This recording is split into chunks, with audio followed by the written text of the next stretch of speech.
Car కొన్నామా నడిపించినామా, petrol పోసినామా నడిపించినామా, మళ్ళీ petrol పోసినామా నడిపించినామా అన్నట్టు కాకుండా మెయింటెనెన్స్ గురించి కూడా కొద్దిగా అంతా తెలుసుకుందాము. మీ దగ్గర కొత్త కారు ఉన్నా, సెకండ్ హ్యాండ్ కారు ఉన్నా, దాన్ని ఎట్లా మెయింటైన్ చేయాలి, ఎంత టైం పీరియడ్ కి ఒకసారి ఏ పార్ట్ ను చూసుకోవాలనే విషయాలు చెప్తా. వీడియో సేవ్ చేసుకోండి, ఖచ్చితంగా హెల్ప్ అవుతుంది. ఎవ్రీ 1 to 2 years మధ్యలో చెక్ చేసుకోవాల్సింది first of all head lights. అవి గుడ్డి అయినా మంచిగా ఉన్నాయా చెక్ చేసుకోవాలి.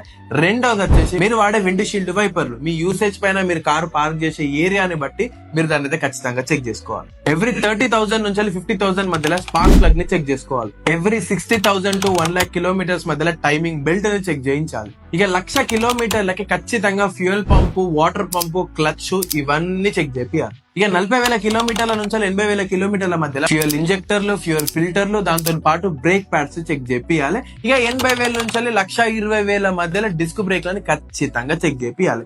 ఇవి కాకుండా మీ కార్ పెయింట్ మంచిగా ఉండాలి, ఎక్స్టీరియర్ లుక్ మెయింటైన్ కావాలి, గ్లాసీనెస్ ఉండాలి అంటే ఎవ్రీ 1 week to 2 weeks ఒకసారి ఖచ్చితంగా కార్ ఫోమ్ వాష్ చేపియాలి. ఇవి కాకుండా పెద్ద లిస్ట్ ఉన్నది. ఇదంతా వీడియోలో చెప్పినా అనుకో నాతో పాటు మీకు కూడా బోర్ వస్తుంది. కాబట్టి మీరు ఇంకా దీని గురించి తెలుసుకోవాలనుకుంటే ఇంకా అని చెప్పి కమెంట్ చేయండి. మీ పర్సనల్ డిఎంస్ లలో నేను పీడిఎఫ్ పంపుతాను. ఇక ఈ రీల్ ని మన కార్ ఉన్న ఫ్రెండ్స్ అండ్ ఫ్యామిలీ ఎవరైతే ఉన్నారో వాళ్ళకి షేర్ చేయండి.